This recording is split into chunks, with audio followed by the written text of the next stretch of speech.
రోజు సగటున 1,41,000 మంది 5 రూపాయలకే తృప్తిగా భోజనం చేసేవారు. అలాంటి అన్నా క్యాంటీన్లపై కక్ష సాధించి నిర్దాక్షిణ్యంగా తొలగించి ప్రజలకు తీరని ద్రోహం చేసింది గత ప్రభుత్వం.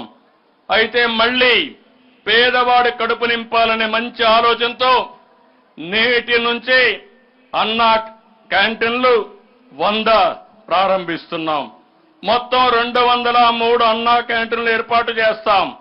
గిరిజన ప్రాంతాల్లోని అన్ని మండల కేంద్రాల్లో అన్నా క్యాంటీన్లు ఏర్పాటు చేస్తామని ఈ సందర్భంగా ప్రకటిస్తున్నాం. ఈ అన్నదాన కార్యక్రమంలో ప్రజలు కూడా భాగస్వాములు కావాలని కోరుకుంటున్నాను. నలుగురికి అన్నం పెట్టే కార్యక్రమంలో విరాళాలిచ్చి ఆ మంచిలో మీరు భాగస్వాములు కావాలని ఈ సందర్భంగా పిలిపిస్తున్నాను. మీ పుట్టినరోజు, మీ పెళ్లి రోజు,